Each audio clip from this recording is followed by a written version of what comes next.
Welcome to Angels, Positivity, and Love. I'm your host, Michael Andre Ford. I help people meet, hear, see, feel angels, Carl Jung, and others. I'm in Texas. We have a guest in France who has been steadfast, consummate in his exploration of humanity, compassion, spirituality, science, and trying to merge everything together just to help people let go more, to experience more love, to walk a smoother path, and to enjoy a little more harmony on planet Earth.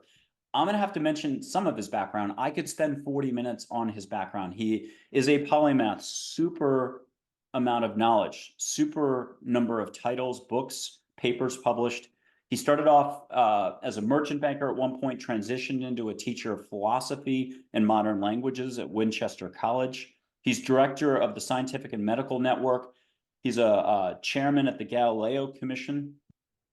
He's a former Swedenborg Society chairperson or president.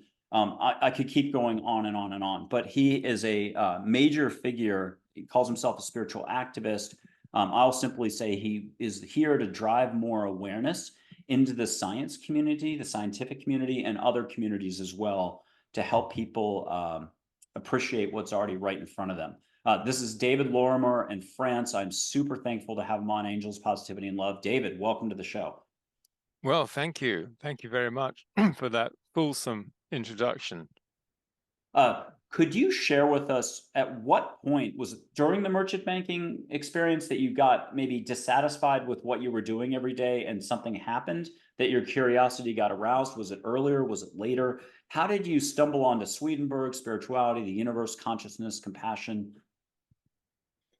Well, the Swedenborg was an interesting story. I was in my last year at university and I was studying French and specifically 19th century French poetry. And one of the famous French poets of that time was Charles Baudelaire. And he wrote a poem called Correspondences. And I was looking at the notes in the back, to see what sources he'd used. And it mentioned Swedenborg. So I thought, well, that's very interesting because Swedenborg had a theory of correspondences. And so I went and got a biography of him by George Trowbridge out of the university library. And one evening I stayed in rather than going out, and I lay on my bed and I started this biography, and I was absolutely transfixed that here was somebody who was really trained as a scientist and engineer, and then suddenly in his 50s, the spiritual world opens up and he's able to see into these other spiritual dimensions and have conversations with people who've died and find objects that have disappeared. Or there are various stories about him. He was clairvoyant. And all the time that he was beginning to write his accounts of these experiences and his spiritual understanding of scripture, for instance, the Revelation, he was also continuing his normal life, which included sitting in the upper house of Parliament in the Swedish government. And he continued his work as an engineer. And of course, people thought this was all very odd.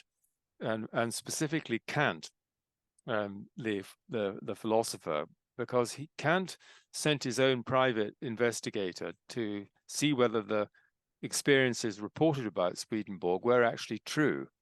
And he was satisfied that they were true, but he couldn't explain them. And so in 1766, he published a scurrilous book called Dreams of a Spirit Seer. And the spirit seer was Swedenborg. But I think the crunch point is that he Kant, couldn't dismiss the experiences completely, but nor could he accept them.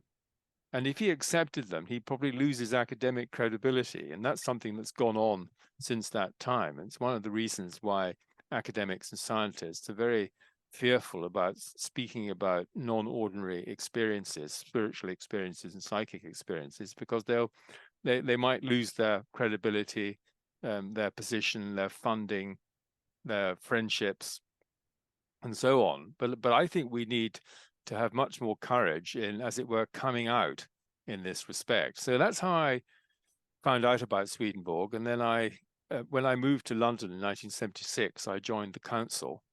And I became a life member for £20, which even in those days wasn't very much. And then subsequently, I became involved again when I was living in the south of England, and I was president from 2000 to 2002, I think. So there you are. That's that story. And that was the Swedenborg Council, and that's a big deal. Okay, for you, has there been a personal moment that you had that you really can't explain, but you still have that memory, you draw upon it for your faith, whether it's religious, non-religious, just letting go, trusting in the universe? Is there something that you can share with us that helped you allow for more reality to come in? Well, what I wanted to share in response to the other half of your question was that in the probably about 1975, I had I never knew any of my grandparents, but we had a family honorary grandmother who I was very close to, and I used to go and see her, and she was quite psychic. And she pointed out the book by Helen Greaves called Testimony of Light. And so I read this book and I underlined lots of it because it was so interesting. And these were messages from her deceased friend, Frances Banks, who'd been a Mother Superior in South Africa. And she described what she called the life blueprint. And the idea is that before you incarnate, you formulate a blueprint of what it is that you're here to do. And then when you pass over, then you kind of review, how it all went. And she gives various examples of this, of people who've, in inverted commas, gone off the rails. But actually, they find that they did a lot more good than they'd realized. And so I took to heart this idea of the blueprint. And that's one of the reasons why I pressed the eject button from merchant banking, because I thought to myself, I'm just not doing the right thing. And when I'm 70, I wonder what kind of life do I want to look back on? And I was 23 at the time. What kind of person do I want to have become, at the age of 17? And so this was a defining question. And it was soon after that I resigned from the bank and then went abroad for a year to, as you put it in an earlier joke, find myself. Yeah.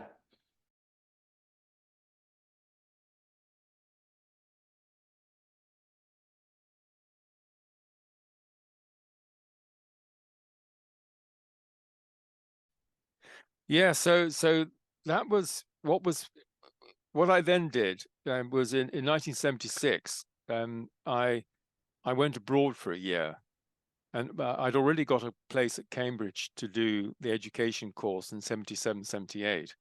And I just needed some time to think, to read, to be in a different environment. And I was actually in a very pleasant environment because I was showing people around the champagne cellars at Moët et Chandon, where I'd also worked before from 1971. And because I only did about 3 tours a day, that gave me the rest of the day to read. And so I plowed through a very large number of books. And that was really seminal in setting me on the course that I'm still on, if you like. And in German, this would be called a Wanderjahr, wandering year, where you engage in what Goethe called Bildung. And Bildung is not just education; it's kind of building yourself. It's developing yourself, and it's going more deeply into things. So that was an incredibly important year, out of which I feel the rest of my life has emerged, if you like. Love it. Can you share with us a little bit about the state of man? We're only doing one of these eternal questions here. The state of man, humanity, scientific community. How are we maybe putting too much emphasis on mankind knowledge or thinking or knowledge that is fixated, but that precludes possibility? I think there's been some focus on that in recent years or decades. And I think part of your focus is just to help people again, broaden the potentiality of everything, allow for more in their work. If I've said it correctly. Yes. Well, I mean, the network, scientific and medical network, we used a program for young people called Wider Horizons.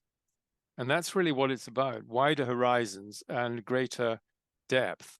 And beginning to, and I think the crucial question, and this is a question I address in my various books, is what is a human being? Hmm.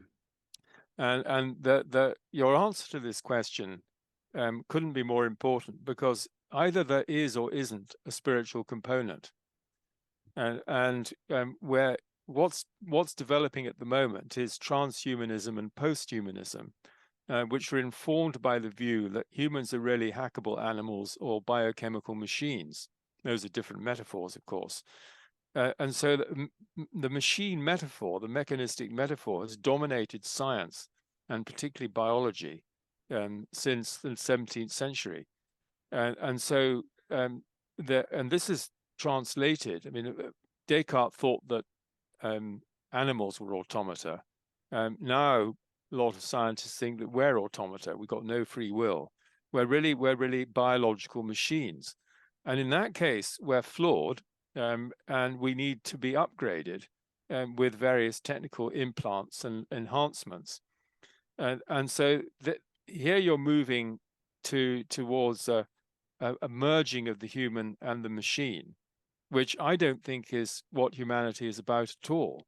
I think what humanity is about, and I'm actually just listening at the moment to an incredibly good interview with Greg Braden on exactly this topic, that humanity has a divine essence, divine seed, divine presence, if you like, and that we should be try to transcend our limitations and tune into this deeper part of ourselves. And that's really what life's about, because it's from that deeper ground that all the values really derive, and we're kind of drifting around in our culture because we've lost sight of these foundational values, which are inherent in our very being. And those people who have deep mystical and near-death experiences, they experience this and report back, and they say, I was the love, I was the light, I was peace, I was joy.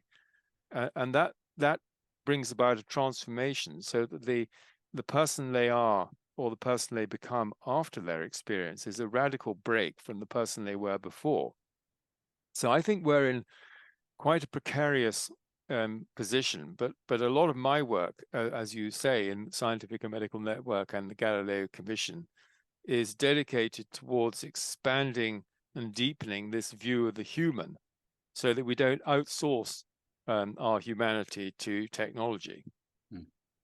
Einstein has a lot of great quotes, and I think was pretty plugged in, even if it was just during his naps, to get some of his information. But he has a couple great quotes. The only source of knowledge is experience. And he also said, we shall require a substantially new manner of thinking if mankind is to survive. Can you talk to us about those quotes? And do you think this direct experience with the universe, whether it's with angels, light beings, just something that's on the other side, if people want to say that, interdimensional is a big expression these days.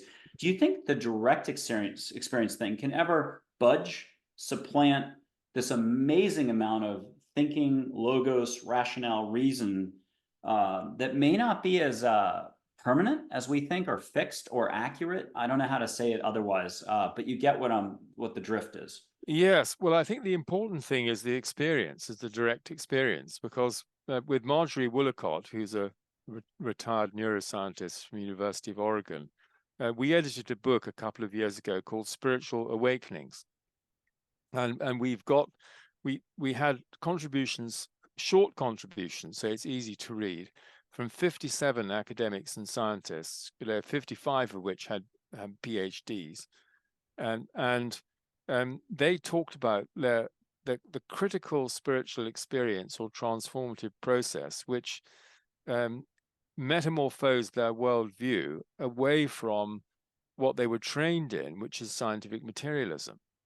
And this is still the case. The reason the network was founded 50 years ago was that the founders were concerned that young people were being indoctrinated, not just with scientific method, which is not an indoctrination, but with the assumptions, the materialistic assumptions of science.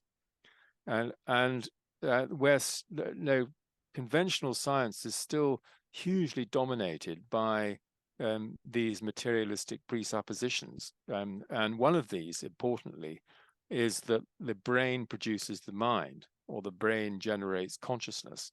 And that means that when the brain stops, when the heart stops, you die, then your complete personality is obliterated and extinguished.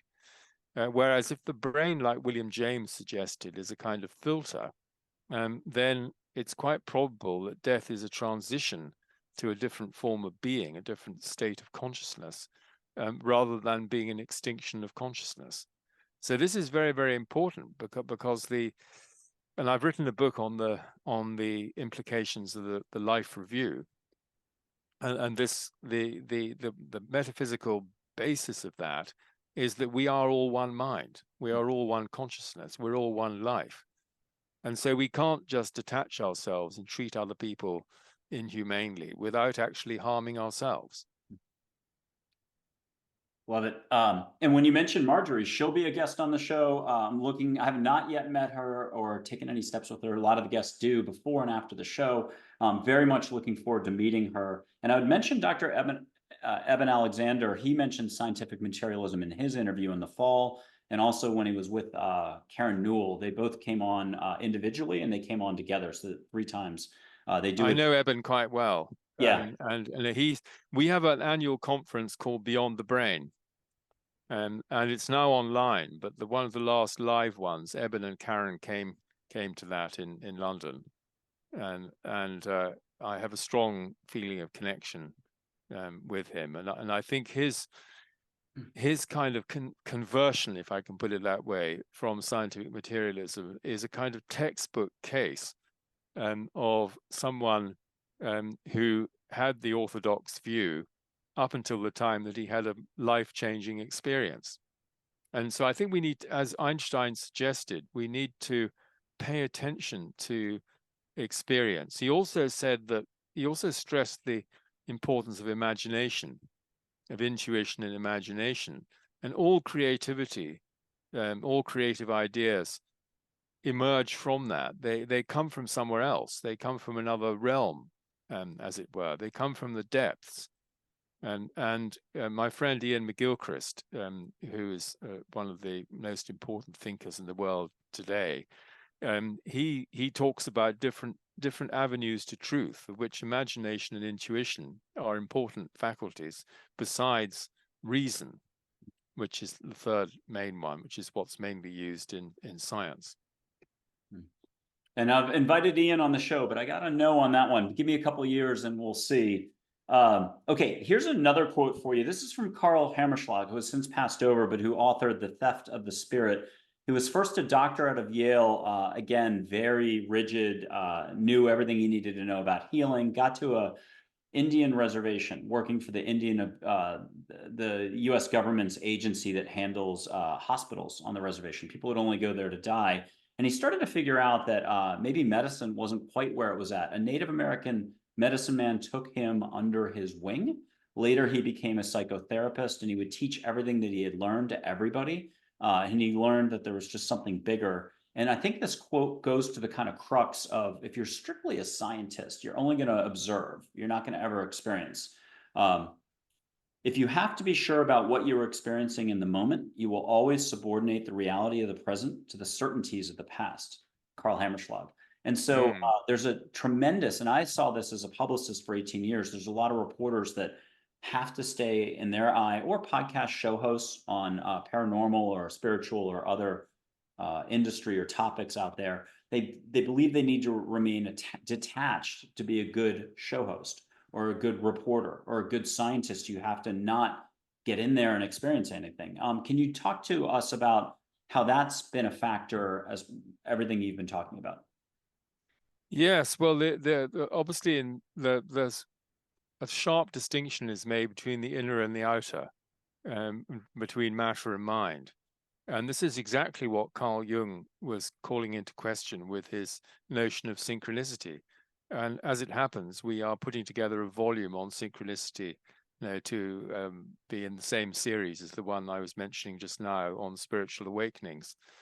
And this gives a very different insight into life. And I think what you're talking about is presuppositions and thought structures and models and theories. And people tend to try and hold on to the theory rather than looking at the evidence and both evidence and the evidence of their own experiences, which would really require an enlargement of their view. And because this restricted scientific materialist view is maintained by peer pressure, as Jeff Kripal demonstrates and others also remark on, it's actually quite hard for people to step out of the box and really stand up and be counted. And so from a scientific and a philosophical point of view, you should always go where the evidence leads rather than discount evidence because it doesn't fit in with your pre-existing beliefs. And so the flexibility there is very important. But we become identified with these sets of beliefs, and so when something comes along that turns them upside down, we actually feel threatened. Our identity feels threatened, and that's why this is a big emotional component. It's a sort of unconscious emotional component that comes in and produces this resistance to opening up. And I think that it's also important to remember historically that the scientific worldview arose as a reaction against, religious intolerance, for instance, and the epistemological authority of the church, who said that we tell you what to think, we tell you how things are, and scientists say no, there's a different way, it's a different empirical method that one can use, and we can establish some truths, via this new method. Well, and I've been trying to reach out to Jeffrey just, every couple of years. I've tried Esalen forever, maybe 10 years, but I get a lot of yeses. I've got 4,000 yeses, maybe 10,000 no's in 12 years. Okay. I'll put it this way. If there's the orange community and the banana and the lemon and the pineapple communities, and it could be near death, afterlife, it could be scientific, it could be the cosmos, astrophysicist stuff, the Buddhist community. There's 1,000 communities out there. But if you walk up to the angel community and say, hey, does anybody want to full on see angels, meet angels, have a hand in your hand that's an angel, and many more experiences, many times they say, go away, we're looking for angels. And I'm borrowing from Zen and the Art of Motorcycle Maintenance. Truth comes knocking on your door, you yell, go away, I'm looking for the truth. Strange, but true. I remember reading that book. Yeah, and Persic, I reached out. I got to talk to the person doing his hospice or his assistant just as he was about to pass. I didn't get to speak with him, but he shared quite a bit. My point on this is it's human nature, and don't take it personally, because some of the same people that say no don't even remember you, or 5 years later they're saying yes, and they make it look easy to let go and engage. We'll call it the universe, interdimensionality. Do you have a particular bent right now as to how you're viewing this? Because with the whole UAP, UFO, another group, do they really want to meet light beings, unconditional love, whale-like broad light that can still answer any questions?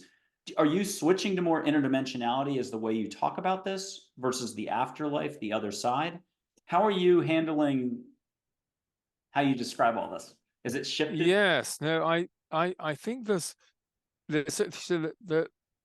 denial that official science engages in is a denial of other intelligences and other levels of being, and that includes UAPs, extraterrestrials, angels, people who beings who survive death.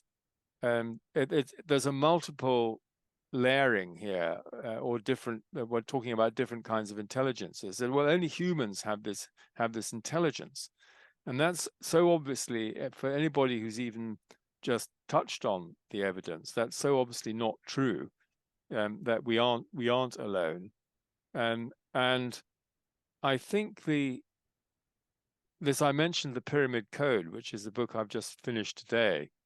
And one of the things that I found most interesting in relation to UAPs, the sort of phenomenology of UAPs, if you like, is that they're seen to move at the speed of thought, and so that thought is part of the operating system.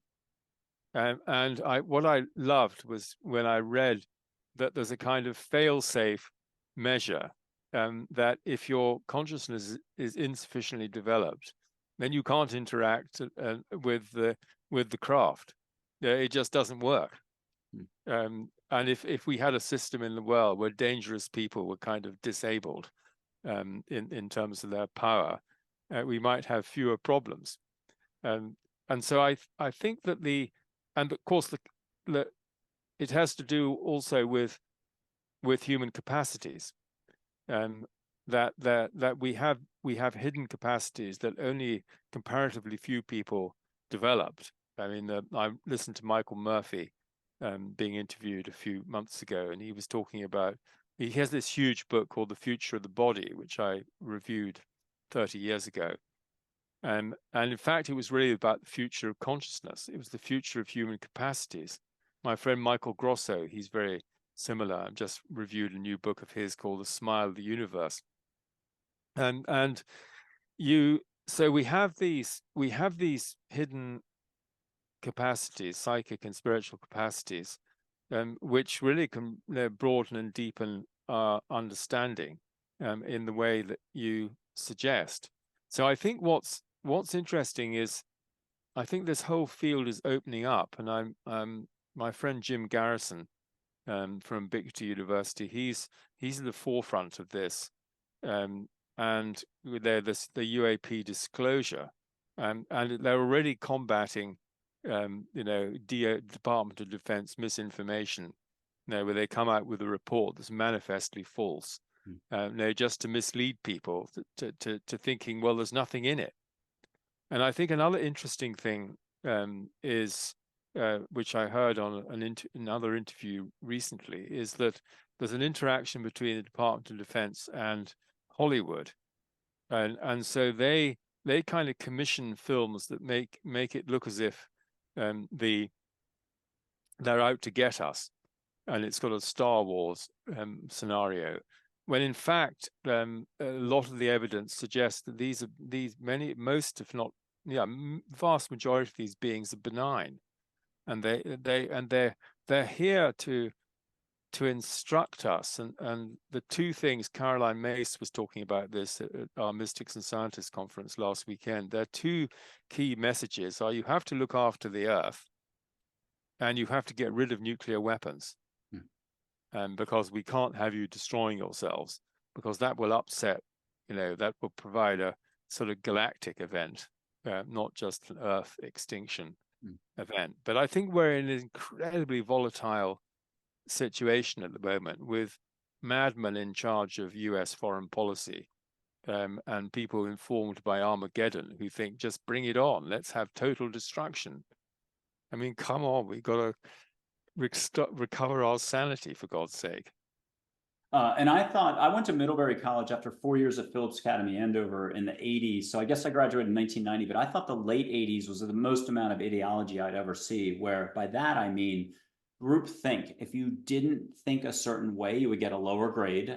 There was one particular class that might have been multicultural of some sort. I remember not saying a word, agreeing with everything the teacher said, and I think I got an A. But I remember the football player who spoke up, spoke his mind, and did the right thing, which is maybe my only regret from college. He got crushed. And there was a certain amount of thinking that then I never really saw again, and I didn't think we'd revisit it. I think we've dwarfed the 80s. It's incredible that there's only certain ways you're allowed to speak, think, and so on. But I would add Kona Blue as a recent report that just came out. There was the AARO report from the Pentagon. Yeah, that's the one I was referring to. Yeah, and then Kona Blue just came out a few days ago, even though AARO had it last year. That is being broken down as we speak by every other podcast, and it is chock full of details from about 2012, 2014, Harry Reid, Lieberman, who just passed away. So I wanted to mention that. Michael Murphy, you mentioned, is he the Michael Murphy that co-founded Esalen? Excellent, yes. Yeah, okay, good. And Michael Grosso is a bit younger, maybe a Simon and Schuster author beyond words. He's been around for a while, maybe tattoos, and so Yeah, no, he has. I visited him in New York in 1984. yeah. And the Ubiquity Fellow, Garrison, I've been trying to reach out for him just to get a LinkedIn acceptance. I needed to mention that. Back to the big picture. If I read a quote, we'll go to a vegetable grower who's famed, renowned in Japan because all the five-star restaurants won his vegetables. Now, this may seem obscure, Okay. but his name is Etsuo Asano, and he just has this ability. Think of Findhorn, even though it's out of business now up in Scotland. Think of what they went through. Was it the 60s when they had this incredible experience? Yeah, no, I knew these people. Yeah, the watermelon, instead of Mm, being this big, is this big, and they talked mm. and listened to the land, I should say. He said, never pretend to understand. Constantly remind yourself that you don't know what's going on, and the vegetables will help you understand them.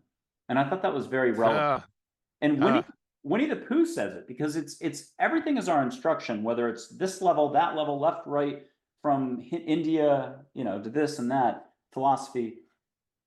Winnie the Pooh said, some people talk to animals, not many listen though. That's the problem. And I would add, that's the opportunity for growth. And I think we all have unlimited growth, unlimited room or opportunity for growth and expansion. I think that's the name of the game. And I want to give you one final quote to give you a push into whatever direction you wish. But if I had to say, I know three things. Where you put your focus is where you put your focus. Angels exist, trust that it's the case. And a lot of other figures of Jinn, Uzis, and mysticism. But your answers and much more will come. You get to see them full on. Here's the big thing that I'm going out on a limb on. Love's the fabric of the universe.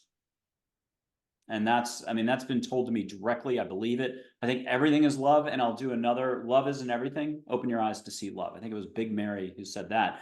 Where do you want to take this in terms of compassion, wisdom, allowing? We could use a little more of, that. yeah. I mean, I think love is the fabric of the universe. And but you need to. We had our conference last weekend was on love, compassion, and forgiveness, and so we had an extraordinary range of presentations. Some from mystics, because it's a mystics and scientists conference, and some from scientists and physicians. And I think that's the deep message that many people experience, and that means that also love becomes the purpose of life, that we're here to love and be loved, as someone said. And I think, I've written poems about this as well. We're here to love and not to hate. And what I'd like to see, and which the Fetzer Institute is also doing, is working towards, and I try to do this myself, what Peter Dunoff called a culture of love. And another of the important investigators here was Pitarim Sorokin, who was the professor of sociology at Harvard. And he wrote an extraordinary book called The Ways and Power of Love. And in it, he quotes Gandhi saying, love is an ontological force. And this, I think, is how Dunoff experienced it. Love is God and God is love. And that he also said that when you pass over to the other side, this is the life review, you will be examined on how you applied the law of love. And I think this is completely fundamental. And something that we don't learn at school, but which we should. And this gives a kind of ethical and metaphysical framework for life. Because if you actually enacted that in your life, and everybody came from that place, the world would be a completely different place. I mean, it couldn't be as it is now. And I'm sorry to bring up me in this interview at all, but for 12 years, I try to remind folks, at least plant the seed for people who don't want to handle whatever I'm offering. But you can have any answers to any questions, all languages, all dialects, plus you hear it just the way you need to hear it. Call it the universe, angels, spirit guides, religious figures, non-religious figures, Socrates, Plato, Marcus Aurelius, and so on. And that's a lot. You can get hugs. The hugs can become healing. You can see light consciousness flowing, and people can do this as a group. And I have photos of angels. With your permission, I'll put up one photo of one angel. We tend to do this on the show. If no, it's okay, but I'll put up Joy's photo. Okay. Feel what you can feel, smell what you can smell. People at home have done this on other shows. We've gone crazy on other shows. And again, people can do this on their own. So play back any of the other videos on the channel. Remember to like, subscribe, share, comment, and please comment on what you've enjoyed from David and what he's said today. Hopefully we'll have him back on the show. This will be a little bit of a shorter one today. You can feel what you want to feel this way, but get it down your back. Remember, the brain's going to want to bat down a couple of the balls here, so juggle a bunch more. Ask what you need to know in life right now. Catch a flower smell in the air. David, what are you getting from Joy? She's the emotion Joy, an angel. Align yourself with the life force. Awesome. I totally would love, again, to have you back on. We'll do more of this if you wish on air at some point. I'll simply remind people that angels are within you, in and around you. I think interdimensionality is becoming more accepted thanks to Marvel. If you remember the Avengers, I think it's called, that whole series with Captain everybody. I think we've been given this in our society from, Close Encounters of the Third Kind, Star Wars, to help prep us a little for allowing more, loving more, thinking a little bit less. Thinking's not going to go away. It's not in the cards.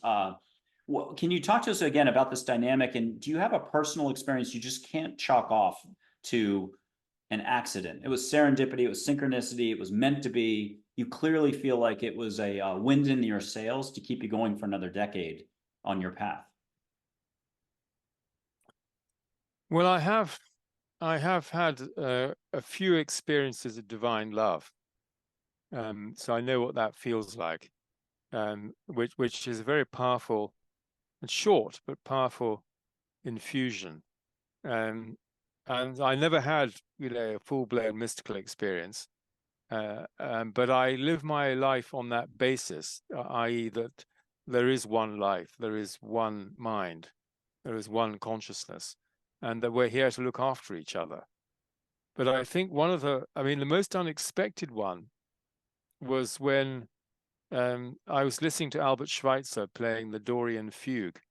Albert Schweitzer was a tropical doctor, but he was also a philosopher and theologian, and he was the foremost organist of his generation. And he raised funds for his hospital by giving concerts in Europe when he came back. And the Dorian Fugue is in D minor by Bach, and it's the most extraordinary piece of music. And he reached up to a particular point that I can replay very easily in my mind. And suddenly I was flooded with this sense of divine love. It was extraordinary. And so I think we're all capable of feeling this and tuning into it. But as you say, or you said a few minutes ago, you just need to listen. Be open and listen. I think it was Archangel Uriel who said, if more people would listen, less conflict would result in any given situation. I'm going to show a photo of two angels that we've seen in different form before the show. The blue one is Charlotte. The white one is kind of blurring out here. It's Minwala, my guardian angel. But that's the cover of my book, Listening to Angels. And here's a quick excerpt. Trust me, this is not the way I talk. And hopefully it's very gentle, compassionate. But I'm going to try to get your reaction to this and then again talk about mankind, humanity, the path forward, or I should say inward, the way Seth would say it, Peaceful Warrior, the movie, or the Way of the Peaceful Warrior, the way Esther Hicks talks about it through Abraham Hicks, and a few other places where they talk about it's not to be found externally, but through the reality you thought you knew into a broader existence through the heart, the gateless gate, the doorless door, if we talk Zen, Buddhist references. I saw balls of light as I was typing. And why is being the key to all of this? And you can imagine what this is. It's just being more open. Being is believing in all. You do not need to be like anyone else. Be you. Smile more, think less. Do not permit others to dictate your well-being. Own your own being in life. Love more and allow more. You can be happy now in this very moment without a single reason. Again, this is why it's not about words or concepts, which are often just another form of egoic thinking. Always keep releasing so as to not allow walls to be rebuilt. Ego. What to release exactly is never that important. Those are mere details. Keep releasing. Ego likes to judge everything and build walls. Ego likes to offer knowing as a form of false security. Step away from this and return to a peaceful life. Follow your path in life one step at a time. Enjoy it. So what's your reaction to that? Is that okay? Yeah, I think the ego is concerned with knowledge, whereas the deeper self is concerned with knowing, Hmm. and they're very different. And the unitive knowing is how we is just a deeper level of perception and understanding. I mean, the ego's not just at the surface, but we're dominated, as Ian McGilchrist says, by left hemisphere mode, the analytical manipulative mode. And our whole society has been structured by the left hemisphere, with pretty disastrous results. And we've cut ourselves off from our deeper roots. So I think being more open, as you suggest in that passage, is a way of, as you say, going inwards. And I think we need to become. I mentioned that I've been reviewing a book by Louise von Franz on Jung this afternoon, and I think we all need to strive to become more fully conscious, and that includes understanding the shadow part of ourselves and the way it's easy to project that onto other people. We see that all around the world, and we should be incorporating those Jungian insights into children's education. Hmm. And I love what you said about knowledge versus knowing. Had never heard that before ever. And that bookshelf used to be 10 times bigger. I've sold a lot of those books off just to get rid of the clutter. But I will say it this way: time limits knowledge up top. The flow up here is not the flow down here. I'll argue it's a little bit like a hot stove. Some have said ego is a waste of energy. And when I say some, I mean angels or a jinn. It was still going to happen. I'm going to waste energy as soon as we get off. I'm going to think later today, half the day, most of the day. You can't help but get away from thinking it's happening. But you can just take it easy and not judge yourself too much or beat yourself up. But down here, limitlessness, timelessness, and knowing, universal knowing maybe, or knowing that doesn't preclude possibility. How about that? Can you nuance it for us about? Yes, well, what I like the expressions used by Saint Bonaventure, and he says we have three eyes. We have the eye of sense. It's easy to know what that is. We have the eye of reason, logic, mathematics, calculation, and then we have the eye of the heart. And the eye of the heart is the eye of gnosis. It's what used to be called intellect, but intellect has now been equated with reason, and these are quite different faculties that we have. And if you go into the depths of Greek philosophy, then all the great philosophers insist that gnosis is the deepest form of knowing, and that's really what is not acknowledged by the scientific, philosophical, and psychological communities, because they tend to prioritize the third person outside in view and say that what we want is this objective account, when they forget that this so-called objective account is itself the work of consciousness. And as Max Planck said, you can't get behind consciousness. Consciousness is fundamental. I love this. And I'm going to mention one other, instead of just some of those terms, there's a million ways to describe up here. Every culture, philosophy, science, Consciousness Institute has different ways of describing the flows here and here. But Angels once said, grow your awareness, not your thinking. And I love that. And awareness. Yeah, very good. Yeah. Yeah. And so with that, you're forcing me to put Plato's photo up, an actual photo of Plato in light energy form. Take it with a grain of salt. For those that need to look at light beings, angels existing, I'll say it the scientific way that takes all the fun out of it: non-corporeal, energy-based life forms. So the UFO crowd looks at the shoe tips in a way. It's not knocking it. I mean, if you're going to do science and demand facts and want technology and stick to how blow by blow humanity, mankind, organizations work or don't work, private corporations, Pentagon, government agencies, governments, fine. Yeah, it's going to be like fantasy football. But there's love and above, and there's something way beyond all of that, which doesn't get addressed. So if I have to use an American football analogy, it'll be NFL never gets talked about. Do you hear unconditional love? You might hear consciousness, but do you hear unconditional love, compassion, or mankind's expansion in any of the podcasts these days? Or if Kona Blue, the document drops, or the AARO report, you really don't. You don't hear about any of this from a positive standpoint of, hey, anytime somebody wants to slow down out of here and listen more, they can expand in their awareness. And what I'm trying to say by that is, here's Plato in light energy form. You can see the old man's face. He doesn't mind me saying it that way. What are you getting from him about this whole eternal question of mankind? Are we ready for more love, more awareness, more consciousness? Well, the form of the soul is the sphere, and he's in a sphere there. And some people see, they perceive non-physical entities as, and even themselves in the non-physical form of spheres. And the sphere is of light, as you say, it's colored light. And that means you have to remember, it's like, Plato's very famous for his analogy of the cave. And and the scientists who are confined to the world of matter, they're inside the cave, watching the reflections and mistaking them for reality, when you have to go outside the cave to experience the sun directly.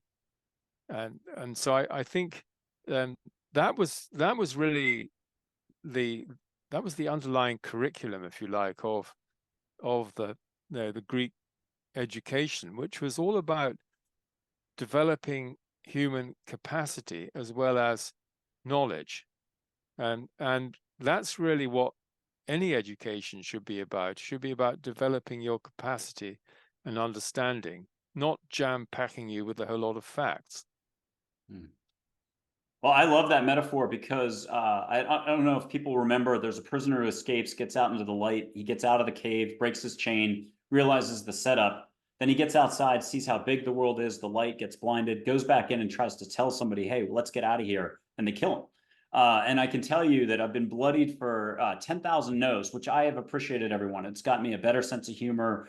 Again, I don't blame anybody for rejecting me, even just saying, hey, a virtual T, come on the show. But this has been going on since 2011, 12, 13. And I'll wait 5 years, 2 years, and the person says, yes, you just don't know. Human nature is awfully interesting. We like to make things complex when they're straight in front of us. And that's, again, not a judgment on anybody. I do it. I'll do it this afternoon and tomorrow. What's a final reminder? And maybe I could use an India quote for you that touches on that exact point. A mind that is fast is sick. A mind that is slow is sound. And a mind that is still is divine. Could you give us a final closing statement and we'll wrap it up? Yes, no, I love that. I mean, we do have various slow movements, as you know, slow food and even slow sex. The acceleration of life and technology over the last 30 years in particular has actually outstripped our capacity to keep up with it. When I started working for the Scientific and Medical Network in 1986, as pre-mobile phones, pre-internet, wasn't pre-computer. I got my first computer in 1984, but you weren't subject to that same pressure. But what I think is really important is to sit in that stillness every day. And sit in the stillness and the silence. Just quiet the mind down. Use a mantra if you have a mantra, or use a breathing meditation, or whatever you find most useful. But then you're tuning into into the inside, into the depths. And it's like the historian Arnold Toynbee talks about withdrawal and return. And every spiritual teacher will say you have to spend time in silence on a regular basis every day, and you have to have times when you withdraw from your normal activity, to recharge your spiritual batteries, as it were, and to rest in your being, not in your doing, not in your having, but rest in your being. And I think ultimately what we take with us at the end of this particular chapter or episode can only be our being. And if that, to the extent that that is imbued with spiritual values and qualities, then you have amounted to something lasting rather than just made a physical impression. David Lorimer in France, incredible final words. I'll leave something, definitions from angels on the definition of compassion. I think there's trillions of them. I think if we gave 100 people the job of listening for 20 days straight with 100 angels, I don't think any two responses would be the same or have to be the same. They're very creative. But compassion, according to Archangel Raphael, compassion is releasing fears and judgments. Jesus said in 2014, compassion is open eyes and an open heart. Dale, an angel who says he's from Andromeda. Let's throw the hand grenade into spirituality and mess it all up and confuse UAP with spirituality. But it's all the same, I think. Dale said, compassion is just being and trusting the outcome to be of the highest intent for all. A Mac, don't call her Mackenzie, who's everything plants, animals, and nature, said, compassion is treating every moment with the awareness of a newborn baby. And then I'll do one more. Millicent, another angel, said, treat all with kindness and love. That's compassion. With that, I'd like to just, again, thank you and wish you well on your path. Look forward to having you on again at any point that you say yes. And it's just been wonderful to have you on the show. Thanks so much, Michael. Real pleasure. Thank you.